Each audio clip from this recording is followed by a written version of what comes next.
Detective James Morrison stood at the counter of Quick Stock convenience store, his eyes fixed on a tall man browsing through the snack aisle. The man wore a gray hoodie and dark jeans, exactly matching the description of the armed robbery suspect from last night's incident at Peterson's liquor store. Morrison's heart began to race. This could be his big break.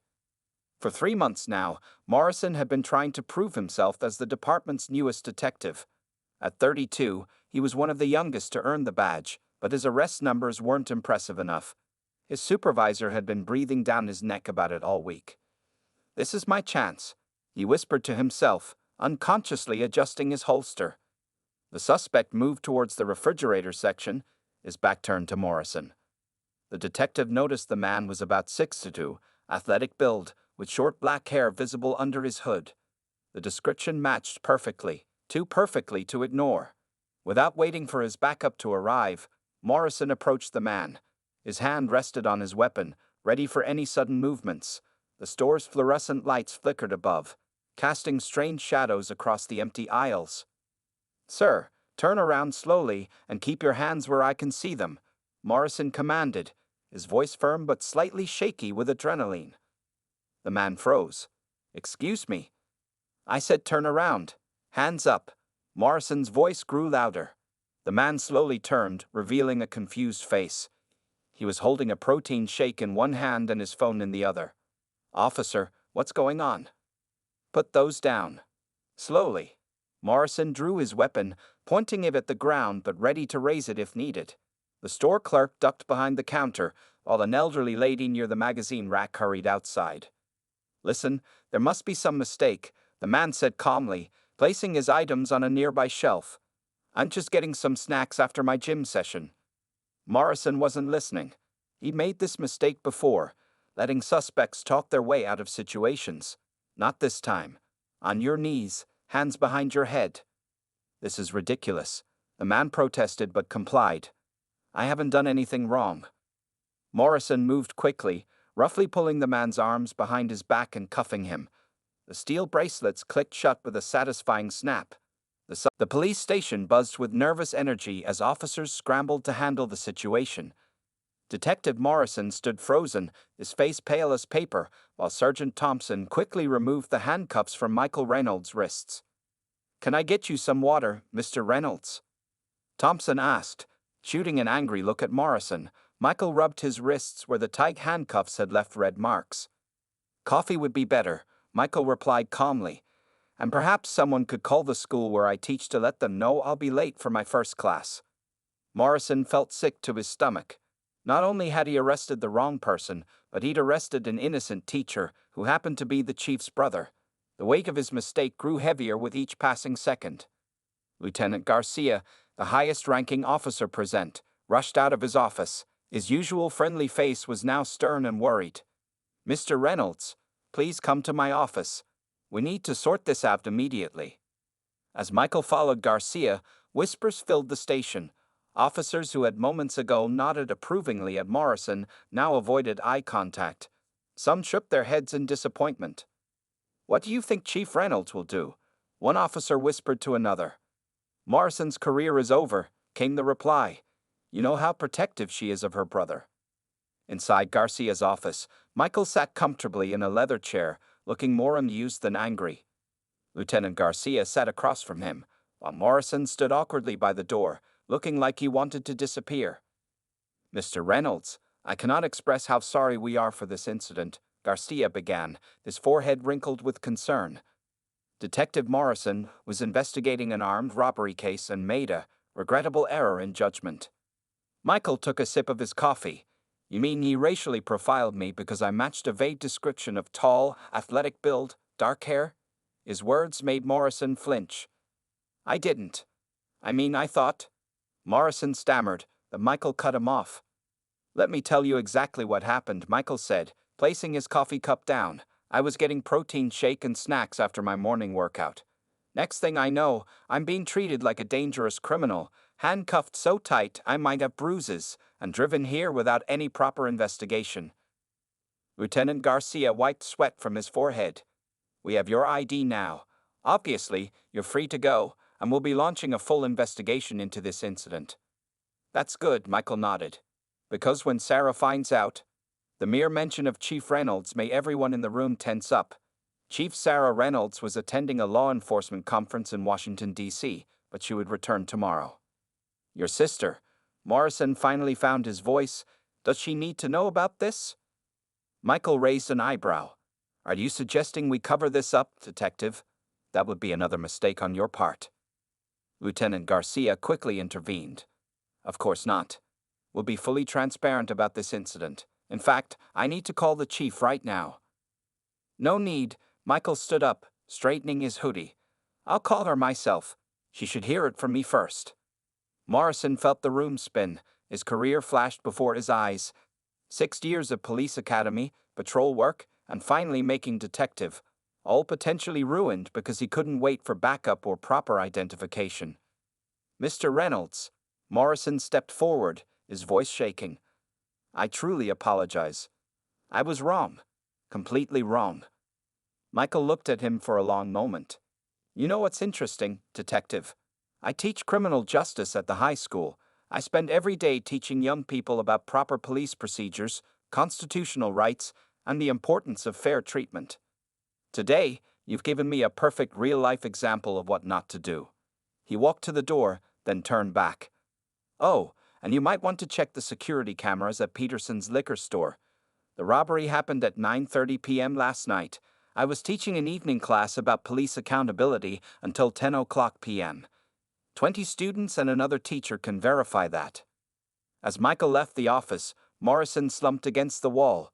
Lieutenant Garcia picked up his phone, dreading the call he had to make. The station remained unusually quiet, everyone wondering how Chief Reynolds would handle her brother's wrongful arrest. Morrison looked at his badge, wondering if he would still have it by the end of the week. Sometimes karma worked in mysterious ways, but this time its message was crystal clear. 2 hours after Michael Reynolds left the police station, Detective Morrison sat at his desk staring at his computer screen. His hands shook slightly as he reviewed the security footage from Peterson's liquor store. The truth hit him like a punch to the gut. The real robbery suspect was at least 30 pounds heavier than Michael Reynolds and had a visible tattoo on his neck. The only matching features were height and general build. Morrison had made a massive mistake based on the weakest possible evidence. Detective. Officer Jenny Chen appeared at his desk. Lieutenant Garcia wants the footage from Quick Stop convenience store. The one from this morning. Morrison nodded silently and pulled up the footage. His stomach turned as he watched himself storming into the store, weapon drawn, manhandling an innocent man, the chief's brother, who had simply been buying a protein shake. This doesn't look good, does it? Jenny said softly, taking the USB drive with the copied footage. How bad is it out there? Morrison asked, referring to the department's reaction. Jenny hesitated. People are talking. Thompson pulled Michael Reynolds' file. Did you know he's won 3 Teacher of the Year awards? He runs the school's law enforcement career program. Half the cadets from last year's police academy were his students. Morrison felt even worse. Not only had he arrested the chief's brother, but he'd also arrested someone who actively helped create future police officers.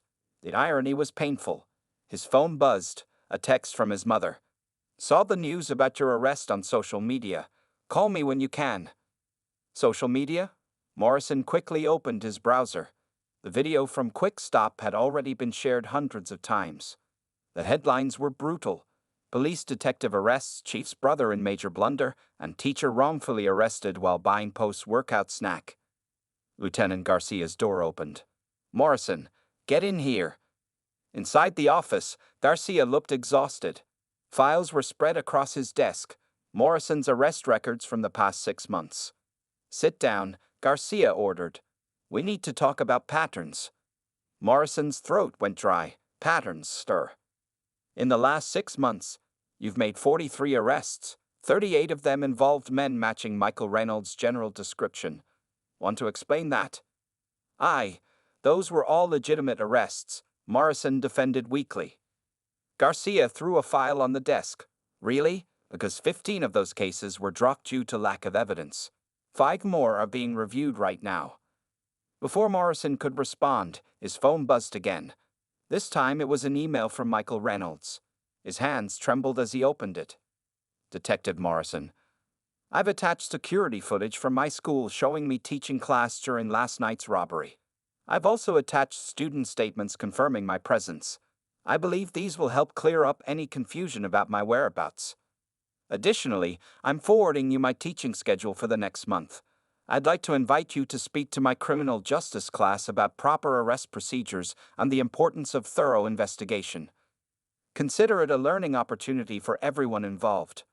Regards, Michael Reynolds. Morrison looked up at Garcia, who had already received the same email. He's not pressing charges.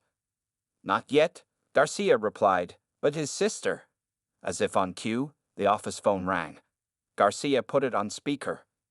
Lieutenant. Chief Reynolds' voice filled the room. Her tone was ice cold. I just watched some interesting footage from Quick Stop. I'm cutting my conference short. I'll be there in 4 hours. Yes, Chief, Garcia responded. And Morrison, she added, don't leave the station. We need to have a long discussion about your future in this department. The line went dead. Morrison felt sweat rolling down his back. What do I do now, sir? He asked Garcia. First, you're going to pull every single arrest you've made in the past 6 months. Then you're going to review them all before the chief arrives. And Morrison, Garcia leaned forward. Start thinking about what kind of officer you want to be, because after today, something has to change. Morrison nodded, gathering the files with shaking hands. As he left Garcia's office, he saw Michael's email was now being shared around the department. His colleagues' faces showed a mix of anger, disappointment, and pity. The next 4 hours would be the longest of his career, and he knew that when Chief Reynolds arrived, his whole world would change forever. At exactly 4:30 p.m., Chief Sarah Reynolds walked into the police station. The usual buzz of activity instantly died. Officers who normally greeted her warmly now stood frozen, watching as she strode through the building, her face set like stone. She hadn't even stopped at home to change, still wearing her conference clothes, a dark blue suit, and sensible heels. She carried herself with the kind of calm that everyone knew meant trouble. The click of her heels against the floor echoed through the silent station. Lieutenant Garcia, Detective Morrison, she called out, her voice steady. My office. Now. As Morrison stood to follow Garcia, Officer Chen quietly whispered, Good luck. Morrison needed more than luck, and he knew it. Inside the chief's office, Reynolds took her time settling into her chair.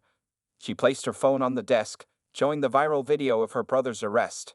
The footage played silently, showing Morrison roughly handcuffing Michael. Sit, she finally said, pointing to the chairs in front of her desk. Morrison sat, feeling like a schoolboy about to be punished. Garcia took the other chair, his face grim. I spent 2 hours on the phone during my drive back. Chief Reynolds began, her voice eerily calm. First with the mayor, then with the police commissioner, and finally with my brother. She paused, letting the silence grow uncomfortable. Michael, being Michael, wants to turn this into a teaching moment. She looked directly at Morrison. Do you know what he told me? Morrison shook his head. He said, Sarah, this is exactly why I teach criminal justice. To prevent future officers from making these mistakes. She leaned forward. But here's the interesting part, Detective. You're not a future officer. You're a detective with 6 years of experience. She opened a folder on her desk. I also spoke with Internal Affairs. They're very interested in your arrest record. Morrison felt his career slipping away with each word, but Chief Reynolds wasn't finished. Let me tell you about my brother, she continued. Every morning, he goes to the gym at 5 a.m. Then he stops at Quick Stop for his protein shake and snacks. He's done this for 5 years. The store owner knows him. The regular customers know him. A simple conversation with anyone there would have told you this. Chief, Morrison started. I'm not finished, she cut him off. Last night, while you were suspecting him of armed robbery, he was teaching 20 students about proper police procedures. The irony would be funny if it weren't so disturbing. Lieutenant Garcia shifted uncomfortably in his chair. Now, Reynolds stood up, walking to her office window. Here's what's going to happen. Internal Affairs will conduct a full investigation of your past arrests. Until then, you're suspended with pay. Morrison felt a small relief. At least he wasn't fired immediately. But, she turned back to face him. That's not all. My brother has made an interesting proposal. She picked up another paper from her desk. He wants you to attend his criminal justice classes twice a week during your suspension.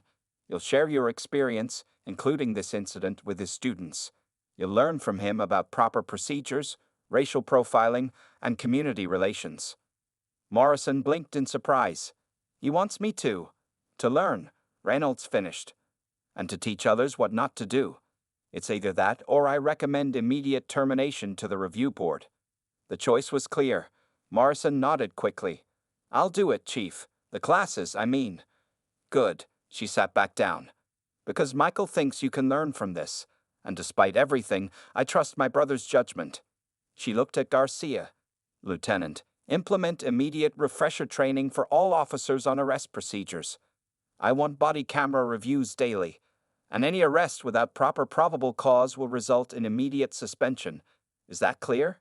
Yes, Chief, Garcia replied firmly. Now get out, both of you. She turned to her computer. Oh, and Morrison. He stopped at the door. Yes, Chief? My brother has more faith in you than I do right now. Don't make him regret it. As they left the office, Morrison felt both relieved and terrified. His career hung by a thread, saved only by the surprising mercy of the man he had wrongly arrested.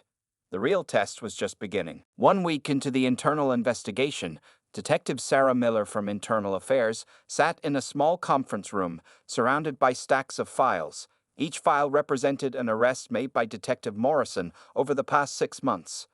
What she found made her blood run cold. This can't be a coincidence, she muttered, marking another troubling pattern in her notebook. The evidence was becoming clearer with each file she reviewed. A knock on the door interrupted her thoughts. Chief Reynolds entered, looking tired but determined. Tell me what you found, the chief said, taking a seat across from Miller. Detective Miller spread out several files. It's worse than we thought, Chief. Morrison's arrest pattern shows clear bias. Out of his last 50 arrests, 42 suspects matched your brother's general description. Tall, athletic build, dark hair. She pulled out more papers. But here's where it gets interesting. 30 of these cases were dropped due to lack of evidence. The suspects were released within 24 hours. Chief Reynolds' face darkened. And nobody noticed this pattern before. That's another problem, Miller replied, opening another folder. Several officers filed complaints about Morrison's aggressive arrest tactics. All these complaints went to Sergeant Brooks. Brooks? Chief Reynolds frowned. Where are these complaints now? Miller's expression turned grim. Buried. Brooks marked them all as resolved without investigation. He and Morrison graduated from the academy together. Just then, Officer Chen knocked and entered with a USB drive. Chief, you need to see this. We found security footage from other arrests Morrison made. They plugged the drive into a laptop. The footage showed multiple incidents.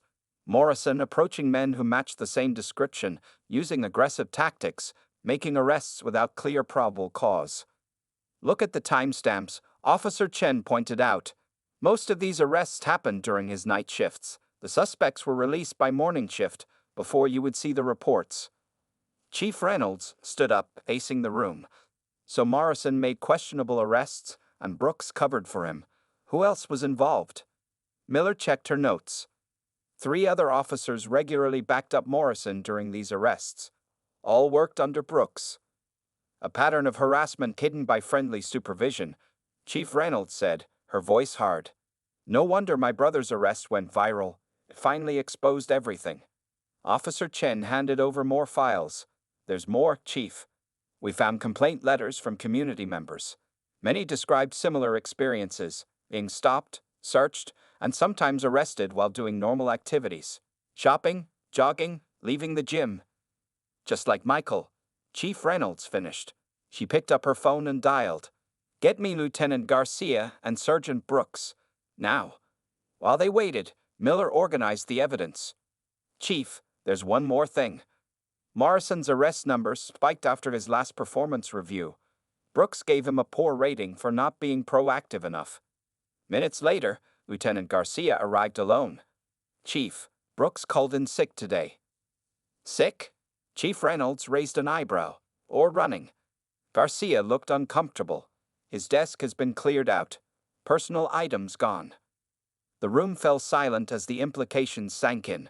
Brooks knew they would discover his role in covering up Morrison's actions. Chen, Chief Reynolds ordered, put out an alert for Brooks. I want him found. She turned to Miller. How long will it take to complete the full investigation? 2 more weeks, Miller replied. We need to interview all the affected individuals, gather more evidence. You have 1 week, Chief Reynolds interrupted. The community deserves answers sooner than that. She stood at the window, watching officers in the parking lot below. My brother's wrong arrest exposed something much bigger, a system that allowed prejudice to hide behind badges and paperwork. Looking back at the room, she made quick decisions. Garcia, suspend the 3 officers who worked with Morrison pending investigation. Miller, I want daily updates on your findings. Chen, work with community relations to reach out to everyone who filed complaints. As they moved to leave, Chief Reynolds added, and someone get me Morrison's current location. It's time he learned exactly what his actions were part of. The room emptied quickly, leaving Chief Reynolds alone with the files. She picked up a complaint letter, reading it slowly. Her brother's arrest hadn't just exposed one detective's mistake, it had cracked open a deeper problem in her department. The real work was just beginning. The department meeting room had never been so full. Every available officer sat quietly, waiting for Chief Reynolds to begin. At the front of the room, a large screen showed pictures and data from the internal investigation. Detective Morrison sat in the front row, looking pale and uncomfortable. Chief Reynolds stood at the podium, her face serious. Today, we're going to talk about trust. Trust that was broken, lives that were affected, and changes that must happen. She clicked to the first slide, showing Morrison's arrest statistics. In 6 months, 1 detective made 50 arrests. 42 of those people looked similar. 30 cases were dropped due to lack of evidence. This isn't police work, it's harassment. Morrison sank lower in his chair as his colleagues turned to look at him. But this isn't just about Detective Morrison, Reynolds continued. This is about Sergeant Brooks, who covered up complaints. About officers who stayed silent when they saw wrong things happening. About a system that failed our community. The room stayed silent as she showed more slides, complaint letters, security footage, statistics.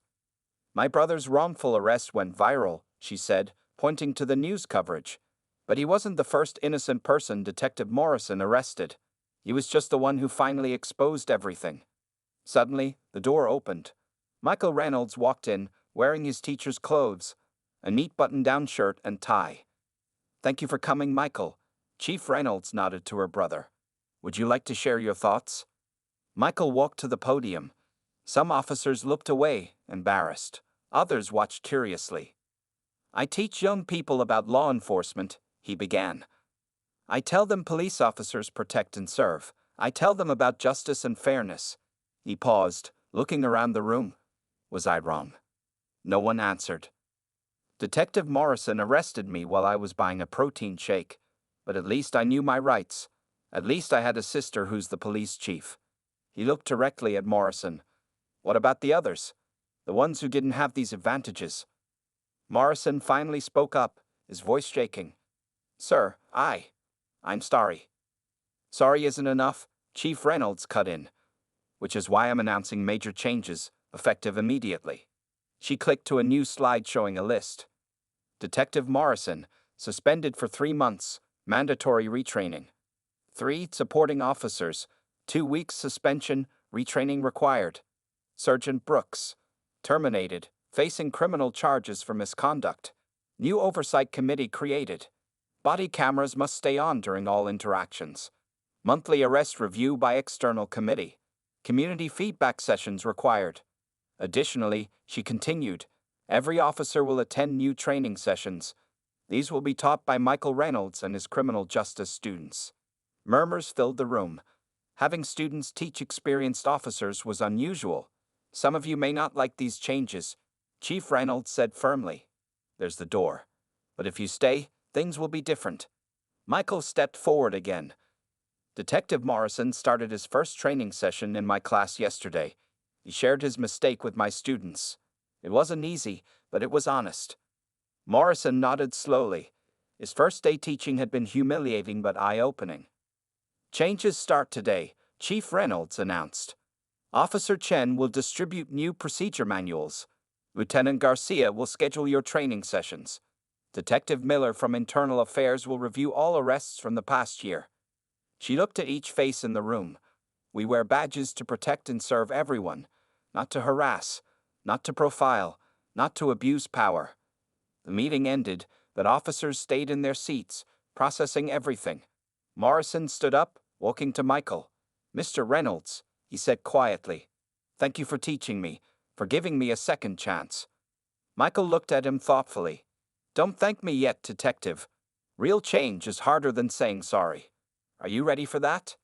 Morrison straightened his back. "Yes, sir, I am." As officers finally began leaving the room, Chief Reynolds watched her brother talking with Morrison. Her department would never be the same after this scandal, but maybe, just maybe, it would become better.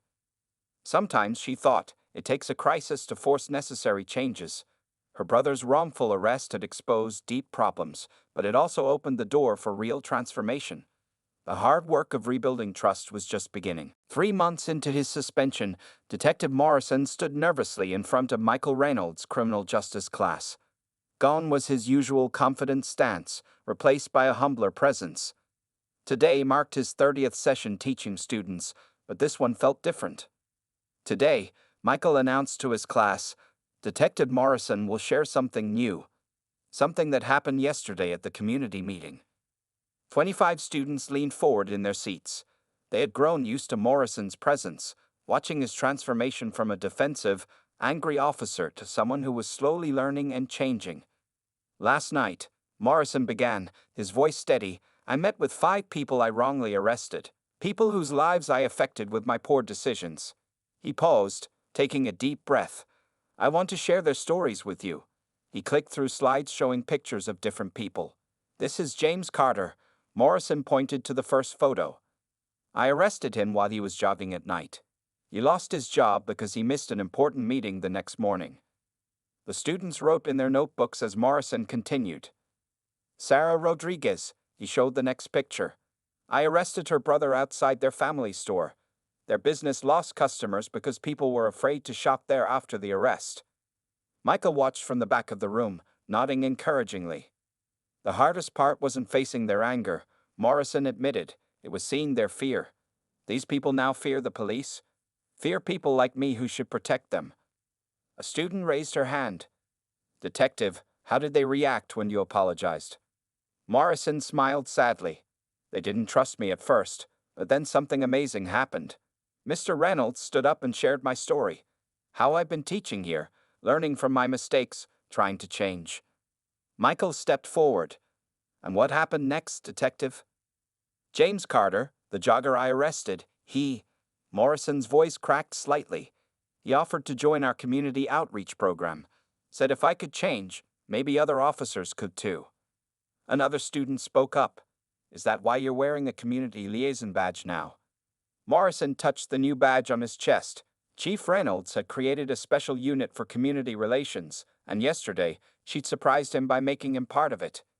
"Yes," he answered, "but I had to earn it. 3 months ago, I was the department's biggest problem. Now, I'm trying to be part of the solution." Michael took over, addressing the class. "Detective Morrison's story teaches us something important. Change isn't just about saying sorry. It's about actions." He pulled up new statistics on the screen. Since the changes in the department, wrongful arrests had dropped by 80%. Community trust scores had improved by 40%. "The department is different now," Morrison added. "Every arrest needs proper evidence. Body cameras stay on. Community members join our training sessions, and most importantly, we listen." A knock on the door interrupted them. Chief Reynolds entered, surprising everyone. "Sorry to interrupt," she said, "but I thought the class might want to hear some news. Sergeant Brooks was arrested this morning in Nevada." Morrison straightened up. His former supervisor had been on the run for 3 months. "He'll face charges for misconduct and covering up wrongful arrests," Chief Reynolds continued. "Detective Morrison, your testimony helped track his location." The class burst into applause. but Morrison raised his hand for quiet. "Don't applaud," he said seriously. "Brooks and I were both wrong. The difference is, I got a chance to change. Thanks to Mr. Reynolds." Michael smiled. "The difference is, you took that chance, Detective." Chief Reynolds watched the interaction with satisfaction. Her brother had been right. Morrison wasn't beyond saving. He just needed the right guidance. "Detective," she addressed Morrison, "your suspension ends next week. The Community Liaison Unit needs a leader who understands both sides of the badge, someone who's experienced failure and learned from it." Morrison's eyes widened. "Chief, are you saying?" "Report to my office Monday morning," she nodded. "We'll discuss your new role." As she left, the students congratulated Morrison, but he turned to Michael instead. "Mr. Reynolds," he said quietly, "thank you for not giving up on me that day at Quick Stop." Michael patted his shoulder. "Sometimes the best teachers are our own mistakes, Detective. You just have to be brave enough to learn from them." The bell rang, but as students packed up, everyone knew they had witnessed something special, the real transformation of a police officer who had learned the true meaning of protect and serve. 6 months after the viral arrest incident, the city's main conference hall was packed. Community members, police officers, students, and local leaders gathered for a special presentation titled Transforming Police-Community Relations, A Journey of Change.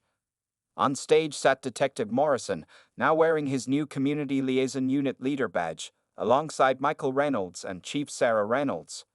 The atmosphere was different from the tense days following the wrongful arrest. There was hope in the air.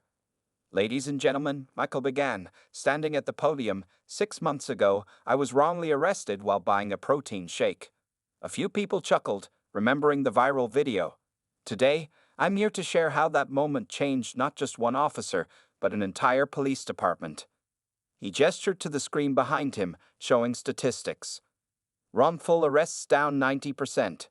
Community trust up 75%. Officer complaints reduced by 85%. Community participation in police programs increased by 200%. Chief Reynolds took the microphone next. "When my brother was arrested, I was angry. I wanted to fire Detective Morrison immediately." She looked at Morrison with a slight smile.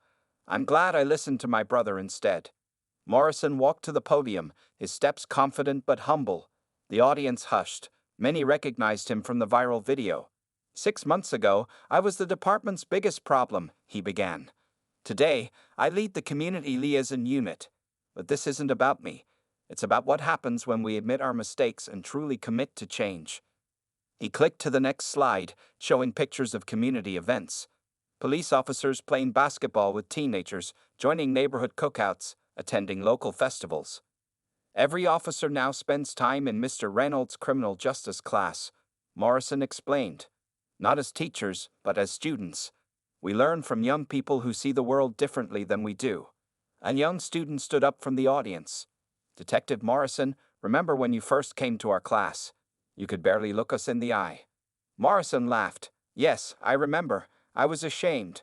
But you students taught me something important. It's okay to be wrong if you're willing to learn and grow."